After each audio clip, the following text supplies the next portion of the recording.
Hey people, it's NIyas713. Now here's some good news. A beach town seized a black couple's land in the 1920s and now their family could get it back. Los Angeles officials have announced an effort to return the valuable Manhattan Beach property to the descendants of Willie and Charles Bruce. On a recent morning, Dwayne Yellow Feather Shepherd 69 sat on a grassy hill overlooking the Pacific Ocean, steps away from one of Southern California's most pristine beaches. To visitors from around the world, it's an idyllic stretch of coastline and a prime surfing spot. To Shepherd, it's a sight that conceals a painful history. His family's ancestors, Will and Charles Bruce, bought the land at the bottom of the hill in 1912, built a resort run for and by black residents. Despite harassment and violence from white neighbors and the Ku Klux Klan, the couple's enterprise endured, providing rare California beach access for African Americans. Then in 1924, city officials condemned the neighborhood and moved to seize the property. The local council said it needed the plot for a park, but instead left it vacant for decades. This was terrorism. They were in a neighborhood they didn't like, and they wanted to destroy them. They were terrorized and left destitute, said Shepherd as joggers ran along the beach in front of him and surfers made their way to the water. We want back what belongs to us. There's now a concerted effort to make that transfer a reality, nearly 100 years after the seizure. Last week, LA County officials announced an unprecedented legislative push to return the valuable property to descendants of Willa and Charles, which would grant them the wealth they've been denied for generations. This is a reckoning that has long been overdue, Anthony Bruce, a 38-year-old great-great-grandson, said in a phone interview this week from Florida, where he lives. For me and the generation after, this will mean inheritance and the internal security of knowing that I come from somewhere, that I come from a people. But in Manhattan Beach, which is less than 1% black today, righting these historical wrongs has proven to be an uphill battle. They covered up this history. Well, Will and Bruce bought their first plot of land by the ocean for $1,225. The LA Times reported in 1912 on the great agitation and opposition of white property owners, saying she created a storm by establishing a seaside resort for her race. Willa told the people, wherever we have tried to buy land for a beach resort, we have been refused. But I own this land and I'm going to keep it. The area which became known as Brutus's Beach among African Americans was one of a number of black leisure spots formed in the region at that time. African Americans were establishing themselves because they wanted to enjoy Southern California's offerings, said Dr. Allison Rose Jefferson, a historian and the author of Living the California Dream, African American leisure sites during the Jim Crow era. Having a place by the beach is a quintessential part of what the California Dream is. And I want to just say something. We've been seeing a lot about this anti-Asian hate crime nonsense, and I say that is what it is, exactly nonsense. Asians have not been terrorized in the way black people have. In fact, just by the fact that they've been largely left alone is a privilege that black people have not had. They've not had their towns confiscated by eminent domain. They've not had their towns destroyed. They've not had their property destroyed. They've not been denied government aid like blacks have.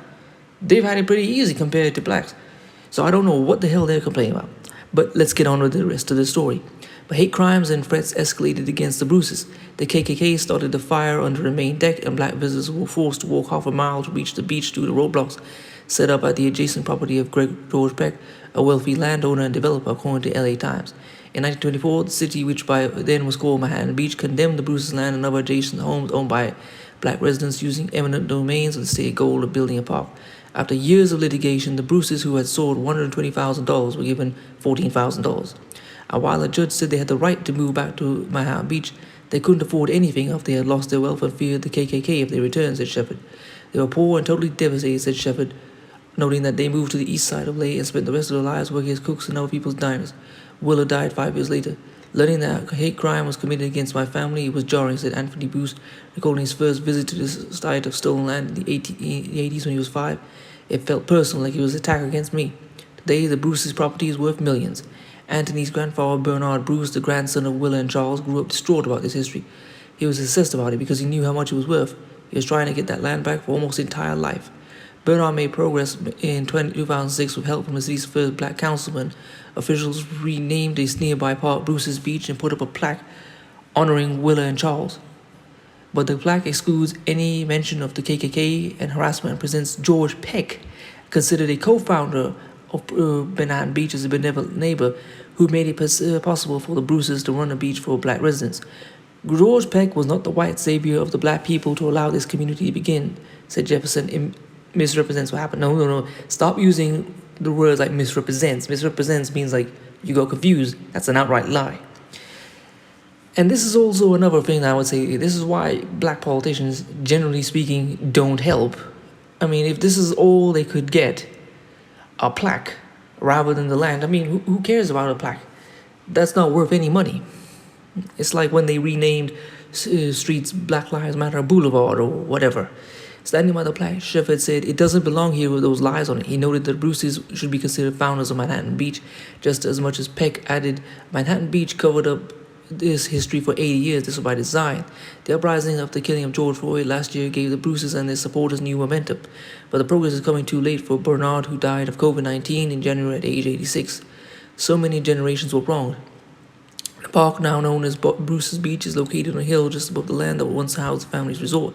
That property is now a bland building owned by LA County and used as a lifeguard training headquarters.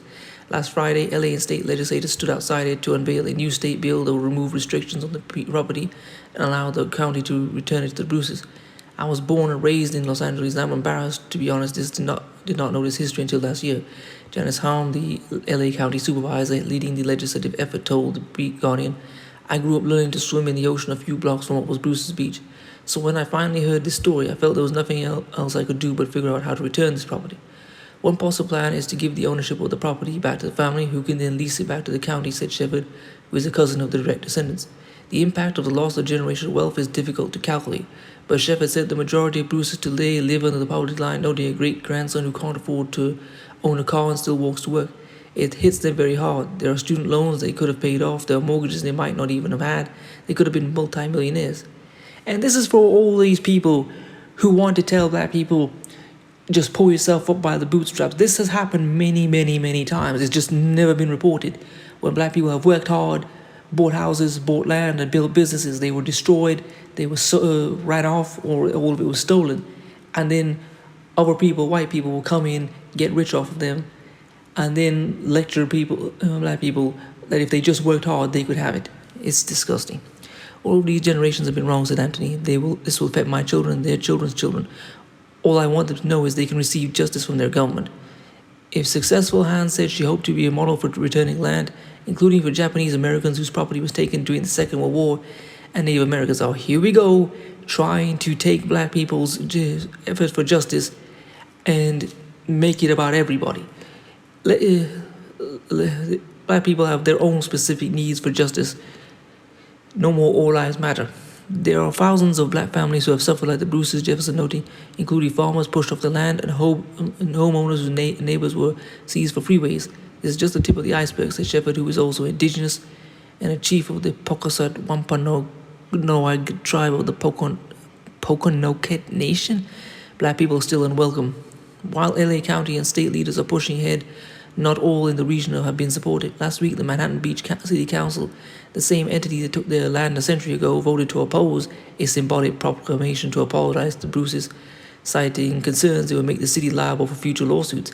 Lawsuits is just what they owe. A lawsuit implies that it may not be rightfully owed. Meanwhile, an anonymous group of residents run full-page ads in a local paper arguing that a woke mob had exaggerated the history of racism at Bruce Beach and urging council not to apologize. It's all been a reminder of advocates say of how racism has persisted in this waterproof front community. That says they don't even regard black people as people, said Kayvon Ward, a black resident of Manhattan Beach, who last year founded a group called Justice for Bruce's Beach to advocate for the land to be returned.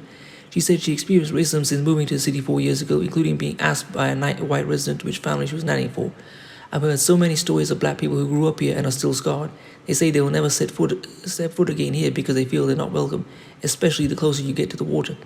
Black surfers have also spoken about racism at Manhattan Beach, where they say white surfers have harassed them and called them racist slurs. Well, I'm not surprised. On a recent morning, Taker Ashford stopped by the plaque to take a photo after learning about Bruce's Beach in the news. The black Oklahoma City resident who was in town visiting family said he was not surprised to learn of the pushback. People get uncomfortable when people start to claim what is theirs, especially when it was stolen or ill-gotten. But it's important for people to claim their ancestral rights, he said, adding that the ongoing racial tensions in Manhattan Beach were palpable to him as soon as he arrived. You can feel it in the air. Shepard said he was appalled by the city's refusal to even say sorry and that his family will be pushing for restitution and damages from Manhattan Beach beyond getting the property back from the county. We're still suffering for what their ancestors did. Somebody needs to rectify this injustice, he said. They're still benefiting from the generational wealth of their ancestors. while we don't have a dime coming in. Well, I have a suggestion for all black people to make a statement. If you don't live in LA, don't go to LA for a holiday. Do not. That will be a boycott of Los Angeles and cause them to lose money. I'm sure the black tourism dollars going to Los Angeles County and all the areas around it must be worth millions. So make a movement, boycott Los Angeles until Bruce's Beach is given back. And lawsuits, actually not lawsuits, the apology and compensation for the damages that happened in the intervening years. Anyway, please comment, rate, share, and subscribe. I'm going to leave this article in the description. If you'd like to support this channel, I'll leave my GoFundMe in the description. If you'd like to follow me on Instagram, I'll leave that there as well. If you'd like to buy one of my t-shirts, I'll leave that there as well. Peace.